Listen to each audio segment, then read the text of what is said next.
श्री सरस्वती मैया की जय, श्री कृष्णचंद्र भगवान की जय। आज मैं आपको कार्तिक मास महात्म्य का 19वां अध्याय श्रवण कराऊंगा।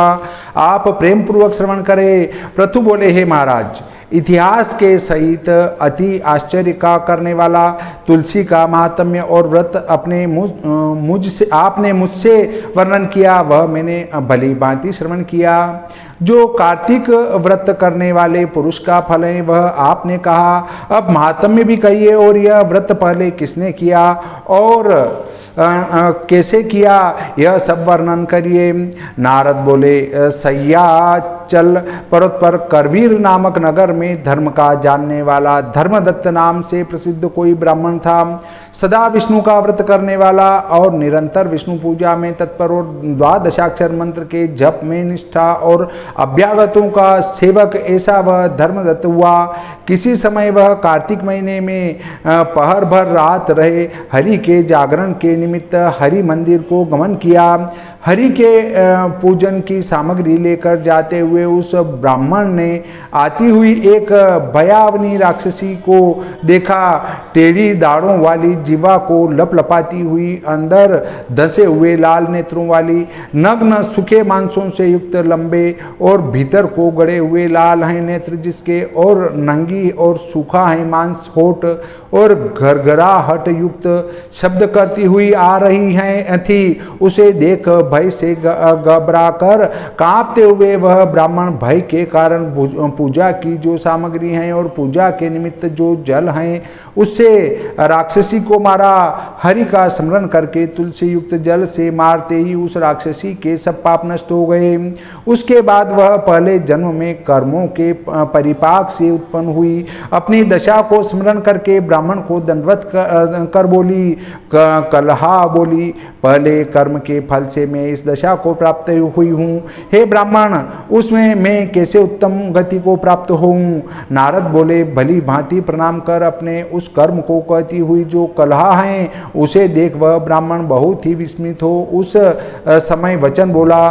धर्मदत्त बोला, कौन से कर्म के फल से तू ऐसी दशा को प्राप्त हुई और कहाँ की है, कौन है, कैसा तेरा शील है, यह सब मुझसे कह। कलहा बोली, हे महाराज, सौराष्ट्र नगर में भिक्षु नाम ब्राह्मण था। मैं उसकी स्त्री थी। कलहा मेरा नाम था और बहुत निष्ठुर थी। मैंने कभी वचनों से भी भर्ता का शुभ न किया गया और कभी मीठा अन्न न दिया। सदा पति की वंचनशीला रही। कलह है प्यारा जिसको ऐसी मुझसे जब उद्विग्न मन हुआ तब मेरा पति दूसरी स्त्री से व्याह कर लिया। उसके बाद में विष को खाकर प्राणों को तज मृत्यु को प्राप्त हुई। तब यम के दूतों को मुझको बांधकर मारते हुए यमलोक ले गए। तब यम मुझको देखकर चित्रगुप्त से पूछने लगा। यम बोला, हे चित्रगुप्त, इसने क्या काम किया है उसे देखो। इसने भला या बुरा जो कर्म किया हो उसका फल यह पावे। कलहा बोली, तब चित्रगुप्त मुझको धमकाता हुआ वचन बोला। चित्रगुप्त बोला, इसने किंचित मात्र भी शुभ कर्म नहीं किया है। मिष्ट अन्न को खाती हुई इसने भर्ता को नहीं दिया। अतः बलगुनी नाम जो पक्षी हैं उसकी योनि में जाकर अपनी विष्ठा खाती रही। यह भर्ता से सदा द्वेष और कलह करने वाली हैं। अतः विष्ठा खाने वाली शुकर की योनि को प्राप्त हो।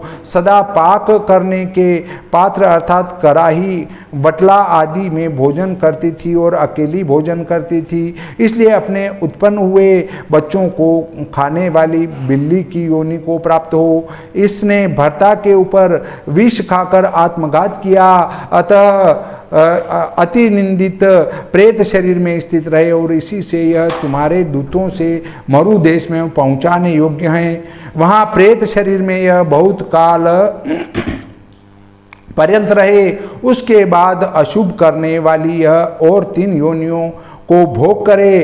कलहा बोली, मैं 5 वर्षों से प्रेत योनि में क्षुधा पिपासा से पीड़ित और अपने कर्म से सदा दुख युक्त स्थित हूँ। क्षुधा पिपासा से पीड़ित में वेश्यों के शरीर में प्रवेश करके दक्षिण दिशा में कृष्णा और वेणी नदियों के संगम पर आई।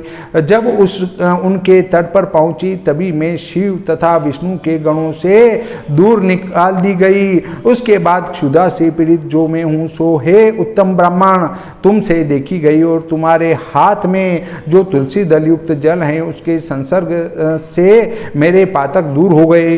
हे ब्राह्मण श्रेष्ठ, अतः कृपा करो जिससे मैं आगे होने वाली 3 योनियों और इस प्रेत योनियों से कैसे भी मुक्ति को पाऊं अर्थात छूट जाऊं। श्रेष्ठ ब्राह्मण, इस प्रकार कलहा के वचन सुन उसके कर्मों के फल से उत्पन्न उसकी ग्लानि को देखने से उत्पन्न हुई जो कृपा है उससे चलायमान है चित्तवृत्ति, जिसकी ऐसा वह ब्राह्मण बहुत देर में सोचकर दुख से वचन बोला।